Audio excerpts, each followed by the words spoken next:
باورچی خانہ عورتوں کی میراث ہے.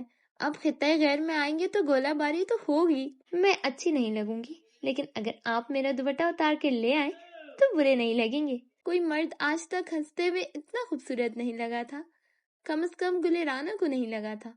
وہ لوگ حق کی بات کہتے ہوئے نہیں ڈرتے جنہیں اللہ پہ یقین ہوتا ہے، مکمل یقین.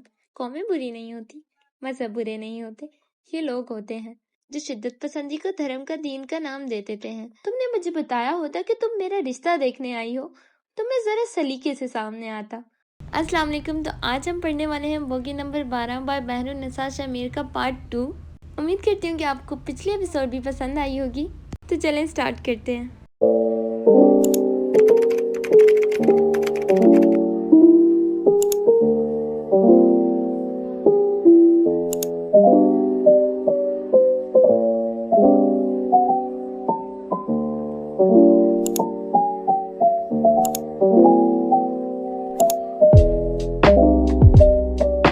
آنگن میں بچھی سرخ دریوں پہ اس سمے کئی عورتیں اور لڑکیاں بیٹھی تھیں.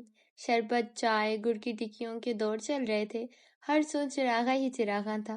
حویلی کی سجاوٹ اور شان و شوکت آج روب طاری کیے دیتی تھی. دور پار شہروں سے آئی امیر نواب شوہروں کی بیویاں کیا اعلیٰ لباس پہنے ہوئے تھیں. کسی نے مہنگا ریشم اوڑھا تھا تو کسی نے دبکے کے کام کے بھاری جوڑے پہنے تھے. ہاتھوں اور گلے میں بھر بھر کر سونا ڈالا تھا. گل رانا ان کی تیاریاں دیکھ کر اش اش کر اٹھی. آج مایوں تھا اور 4 دن بعد نکاح. جب مایوں کے ٹھاٹ یہ تھے پھر نکاح پہ کیا غضب ڈھائیں گی. فریدہ حشام ایک اونچی کرسی پہ بیٹھی تھی. سامنے رکھی لکڑی کی چھوٹی میز پہ پاندان سجا تھا. وہ شان سے مسکرا رہی تھی. البتہ رانا سے ان کی کوئی بات نہ ہوئی تھی. خاندان کی لڑکیاں تالیاں پیٹ رہی تھیں. رقص کے لیے بلائی گئی چند میراثی عورتیں جھوم جھوم جاتی تھیں. اس لمحے گل رانا کے ساتھ بیٹھی اماں نے اسے ٹھوکا دیا. بھابھی بیگم کب سے تمہیں دیکھ رہی ہیں، معافی نہ صحیح اچھے سے سلام ہی کر لے. رانا نے ایک کان سے سنی اور دوسرے کان سے نکال دی. اماں کو جی بھر کے خار چڑھی مگر ضبط کے گھونٹ بھرتی رہ گئیں. وہ رانا کی ماں تھیں، ہار ماننا نہیں سیکھا تھا. اب کے پینترا بدلا. دوپہر میں نے چائے بنائی تھی. بھابھی کہہ رہی تھی لاہور میرے ہاتھ کے ذائقہ کھا گیا ہے. اور بس گل رانا کی ساری دنیا رک گئی. اس نے گھوم کر اماں کو دیکھا. رقص کرتی عورتیں، چائے، شربت، گڑ کی ڈلی، سب جہنم میں گیا. اماں نے اس کی حیران نظروں کو دیکھتے اضافہ کیا. صحیح کہہ رہی ہوں، بھابھی یہی کہہ رہی تھی. میرے جی میں آیا کہ ایک بار دوبارہ باورچی خانے کا رخ کروں اور بھابھی کی سوچ بدل کر رکھ دوں، لیکن اب میری بوڑھی ہڈیوں میں اتنی جان کہاں. وہ نکہت سے بونی اور اب کے گل کے صبر کا پیمانہ لبریز ہو چکا تھا. وہ اٹھ کھڑی ہوئی اور تن فن کرتی باورچی خانے کی جانب بڑھ گئی. کانوں سے اب تک دھواں نکل رہا تھا. راہداریاں عبور کرتے وہ باورچی خانے کی جانب جا رہی تھی. چہرے پہ دبا دبا غصہ تھا. شاہانہ باورچی خانے میں آ کر اس نے چولہے پہ چائے کا پانی چڑھایا. زرد وسیع کے کام والا دوپٹہ اس کے چلنے سے لہرا رہا تھا. سیاہ بالوں کی لٹیں چہرے پہ جھول رہی تھیں. پانی ابلنے لگا تو اس نے غور کیا کہ پانی کچھ کم ہے. مٹکے سے ایک اور گلاس پانی بھرتے ہوئے وہ جو ہی مڑی. چوکٹ پہ استادہ کامل حشام کو دیکھ کے بوکھلا گئی. اس لمحے فرش پہ رکھی چوکی سے اسے ٹھوکر لگی. گلاس میں بھرا پانی اچھل کر کامل کے ہاتھ میں موجود کاغذات پہ گرا. کچھ چھینٹیں اس کے چہرے پہ بھی گری تھی. وہ جو منہ کھولے کچھ کہنے ہی لگا تھا حق تک رہ گیا. اس کے انتہائی ضروری کاغذات پہ لکھی سیاہی اب کسی حسینہ کے کاجل کی مانند بہہ جا رہی تھی. چند لمحے تو کامل کسی قسم کا رد عمل تک نہ دے سکا. گل رانا کا دل چاہتا اپنے ہاتھوں سے اپنا گلا گھونٹ لے. کامل نے اب کے بھوری آنکھیں اٹھا کر اسے دیکھا. لب بھینچ رکھے تھے، آنکھوں میں سختی تھی. تم لاہور سے آ گئی لیکن لگتا ہے اپنی آنکھیں وہیں چھوڑ آئی ہو. کبھی تمہیں اسٹیشن میں اپنا ماموں ذات کھڑا دکھائی نہیں دیتا اور کبھی فرش پہ رکھی چوکی. گل رانا، اس نے گل رانا پہ زور دیا. کیا سارے لاہوری ایسے ہوتے ہیں؟ اس کا لہجہ بلند نہیں تھا لیکن رانا کو واضح سختی محسوس ہوئی. مجھ پہ چڑھ دوڑنے کی ضرورت نہیں ہے کامل بھائی. باورچی خانہ عورتوں کی میراث ہے. اب خطۂ غیر میں آئیں گے تو گولہ باری تو ہوگی. اس نے آنکھیں گھمائی. کامل نے ضبط سے اسے دیکھا. پھر ہم مرد حضرات پانی پینے کے لیے کسی جوہر کی تلاش میں نکل جائیں، جیسا آپ کو مناسب لگے. وہ بغیر کسی لگی لپٹی کی بولی تو کامل کی مانو تن بدن میں آگ لگ گئی. اس لمحے چولہے کا پھڑپڑاتا شعلہ بجھ گیا. گل رانا نے چائے کی کیٹلی اٹھائی اور باہر جانے کو اپنے قدم موڑے. کامل چوکٹ سے ہٹ گیا. میری بات سنو، اس نے آگے بڑھتی رانا کو پکارا. پکار انسنی ہو گئی. رانا رکو، وہ آگے بڑھتی چلی گئی۔ میں کہتا ہوں یہی رک جاؤ، اب کہ وہ ذرا سختی سے بولا۔ رانا نے مڑ کر اسے دیکھا، یوں ہی اس کو دیکھتے ہوئے چند قدم الٹے پیر پیچھے کو ہوئی، گویا جتا رہی تھی کہ اس کی بات نہیں سنی گئی۔ آپ کی کہی بات پہ آپ کی بتائی جگہ پہ رک جاؤں تو پھر گلے رانا کیسے کہلاؤں؟ آنکھوں میں معصومیت، آنکھوں میں مقابلے کی دعوت، کامل زور سے ہنس دیا، پھر سر کو نفی میں ہلایا۔ گلے رانا کے دل کو کچھ ہوا تھا، کوئی مرد آج تک ہنستے ہوئے اتنا خوبصورت نہیں لگا تھا، کم از کم گلے رانا کو نہیں لگا تھا۔ تم نے یہ کیسے کیا گل؟ یکدم وہ حد درجہ سنجیدہ ہو گیا، اس کی ہنستی آنکھیں اب کی مختلف تھی۔ تم نے ایک مجموعے کے سامنے اپنے خیالات کا اظہار کر دیا، تم نے اتنی بہادری کہاں سے سیکھی؟ گلے رانا سے کوئی جواب نہ بن پایا، وہ بس اسے تکے گئی۔ میں کئی سال سے مسلم لیگ سے وابستہ ہوں، لیکن آج تک بھی اپنی اماں کے سامنے مسلم لیگ کی حمایت نہیں کر سکا۔ میں آج تک انہیں پاکستان کا مقصد نہیں سمجھا سکا۔ تم نے یہ کیسے کر لیا گل؟ وہ واقعی جاننا چاہتا تھا۔ دیواروں سے لٹکتے فانوس اس کے چہرے کو چمکا رہے تھے۔ وہ یک ٹک اپنے سامنے کھڑی لڑکی کو دیکھ رہا تھا۔ وہ لوگ حق کی بات کہتے ہوئے نہیں ڈرتے جنہیں اللہ پہ یقین ہوتا ہے، مکمل یقین، عزت اور ذلت دینے والا، روزی رزق دینے والے کا یقین۔ اولاد، مال، شہرت، زندگی سب اللہ کے ہاتھ میں ہے۔ جس دن انسان کو یہ یقین آ گیا، اس دن انسان دیو، بشر، چرند، پرند، بارود، گولی، بھیڑیے، جادو سب سے ڈرنا چھوڑ دے گا۔ کامل 2 قدم آگے آیا، آنکھوں کی بے چینی مزید بڑھ چکی تھی۔ اور اگر ان سب سے نہ ڈرتا ہو، پھر بھی حق کہنے سے ڈرتا ہو، کیا ہو کہ اسے اللہ پہ مکمل یقین ہو، لیکن پھر بھی اس کی زبان، دل اپنے خیالات کا اظہار کرنے سے ڈرتے ہوں، پھر وہ انسان اپنے فیصلے سے خود بھی نالا اور متذبذب ہے۔ ہر فیصلہ اللہ اور اس کے دین کے حساب سے لینا ہوتا ہے۔ اگر اپنے کسی فیصلے، کسی رائے کو سر عام کرتے ہوئے ڈرتے ہو تو صاف ظاہر ہے کہ آپ کے دل میں کھوٹ ہے۔ نمائشی انسان کے ساتھ یہی ہوتا ہے، اسے اپنے فیصلوں میں ثابت قدمی نہیں ملتی۔ محفل میں وہ لوگوں کی نظروں اور نظریوں سے خوف زدہ رہتا ہے اور تنہائی میں اپنے ضمیر کی ملامت سہتا ہے۔ وہ بول کر رکی، کامل کے دھواں دھواں ہوتے چہرے کو دیکھا۔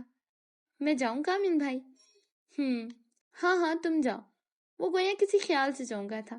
رانا چند پل یوں ہی کھڑی رہی، پھر وہ راہداریوں میں کہیں کھو گئی، بلکہ کامل کے ذہن کی طرح۔ کیا وہ نمائشی تھا؟ کیا واقعی اس کے دل میں کھوٹ تھا؟ فانوس کی روشنی میں کھڑا مرد کئی لمحے سوچتا رہا۔ تقریب اپنے اختتام کو پہنچ چکی تھی۔